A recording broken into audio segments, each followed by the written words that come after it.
തിങ്കളാഴ്ച തമിഴ്നാട്ടിൽ വെച്ച് ഉണ്ടായ 2 അപകടത്തിൽ വണ്ടിപ്പെരിയാർ സ്വദേശികളായ ഒരാൾ മരണപ്പെടുകയും ഒരാൾക്ക് ഗുരുതര പരിക്കേൽക്കുകയും ചെയ്തു. ഇതുകൂടാതെ മുറിഞ്ഞുപുഴയ്ക്ക് സമീപം ബൈക്കും ലോറിയും കൂട്ടിയിടിച്ച് കട്ടപ്പന സ്വദേശിയും മരണപ്പെട്ടു. വാർത്തയുടെ വിശദാംശങ്ങളിലേക്ക്. റെയിൻബോ ന്യൂസ് വാർത്തകൾ നിങ്ങൾക്കായി അവതരിപ്പിക്കുന്നത്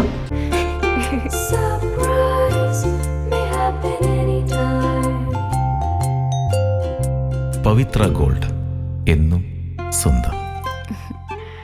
ഒരെണ്ണം കൂടി വാങ്ങായിരുന്നു. തമിഴ്നാട്ടിൽ ശക്തമായ മഴയും അതോടൊപ്പം തന്നെ മിന്നൽ പ്രളയവും രൂപപ്പെട്ട് ജനജീവിതം ദുരിതത്തിൽ ആയതിനിടയിലാണ് വണ്ടിപ്പെരിയാറിന് ആഘാതമായി 2 സംഭവങ്ങൾ നടക്കുന്നത്. ഇന്നലെ ഉണ്ടായ വാഹന അപകടത്തിൽ ഒരാൾ മരണപ്പെടുകയും ഒരാൾക്ക് ഗുരുതര പരിക്കേൽക്കുകയും ചെയ്തു.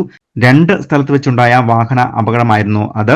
തമിഴ്നാട് തിരുപ്പൂരിൽ വെച്ചുണ്ടായ വാഹന അപകടത്തിൽ വണ്ടിപ്പെരിയാർ മൂങ്കലാർ സ്വദേശികളായ ടൈലർ രാജ, റാണി ദമ്പതികളുടെ മകൻ 22 വയസ്സുള്ള സുരേഷ് ഓടിച്ചിരുന്ന ബൈക്ക് അമിത വേഗതയിൽ റോഡ് സൈഡിലെ ഡിവൈഡറിൽ ഇടിച്ചു കയറുകയും സുരേഷ് മരണമടയുകയും ചെയ്തു. ജോലി കഴിഞ്ഞ് തിരികെ വീട്ടിലേക്ക് മടങ്ങുന്നതിനിടയിലാണ് അപകടം സംഭവിച്ചത് എന്നാണ് പ്രാഥമിക നിഗമനം.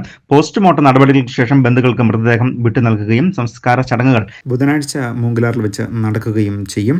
മറ്റൊരു അപകടം ഉണ്ടായത് തമിഴ്നാട് കമ്പത്തിനടുത്ത് തമ്മനംപട്ടി എന്ന സ്ഥലത്ത് വെച്ചാണ്. ബൈക്ക് അപകടം ആയിരുന്നു. അതും കമ്പത്ത് പോയി തിരികെ വണ്ടിപ്പെരിയാറിലേക്ക് വരുന്നതിനിടയിൽ റോഡിൽ നിന്നും തെന്നിമാറിയ ബൈക്ക് മരത്തിലിടിച്ചാണ് അപകടം ഉണ്ടായത്. ഇതിൽ വണ്ടിപ്പെരിയാർ പശുമല ജംഗ്ഷനിൽ പച്ചക്കറി വ്യാപാരം നടത്തുന്ന മഞ്ജുമല ആറ്റോർത്ത് താമസിക്കുന്ന മതി എന്നയാളുടെ മകൻ 28-കാരൻ ശരവണകുമാറിനാണ് പരിക്കേറ്റത്. കാലിന് ഗുരുതരമായി പരിക്കേൽക്കുകയും 3 സ്ഥലങ്ങളിൽ ഒടിവ് സംഭവിക്കുകയും ചെയ്തു. ഉടൻ തന്നെ ഇവിടെയുണ്ടായിരുന്ന നാട്ടുകാർ ശരവണകുമാറിനെ കമ്പത്തെ സർക്കാർ ആശുപത്രിയിൽ എത്തിച്ച് ചികിത്സ നൽകിയ ശേഷം അവിടെ നിന്നും മധുരൈ മെഡിക്കൽ കോളേജിലേക്ക് മാറ്റുകയാണ് ഉണ്ടായത്. ഇതിനുശേഷം ചൊവ്വാഴ്ച ഉച്ചകഴിഞ്ഞ് മുറിഞ്ഞുപുഴയ്ക്ക് സമീപം ലോറിയും ബൈക്കും കൂട്ടിയിടിച്ച യുവാവ് മരിച്ചിരുന്നു.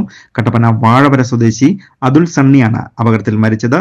അപകടത്തെ തുടർന്ന് യുവാവിനെ KSRTC ബസ്സിൽ മുണ്ടക്കയം മെഡിക്കൽ ട്രസ്റ്റ് ആശുപത്രിയിൽ എത്തിച്ചെങ്കിലും ജീവൻ രക്ഷിക്കാൻ സാധിച്ചില്ല. അങ്ങനെ 2 മരണവും ഒരു ഗുരുതര പരിക്കുമാണ് ബൈക്ക് അപകടത്തിൽ ഉണ്ടായിട്ടുള്ളത്.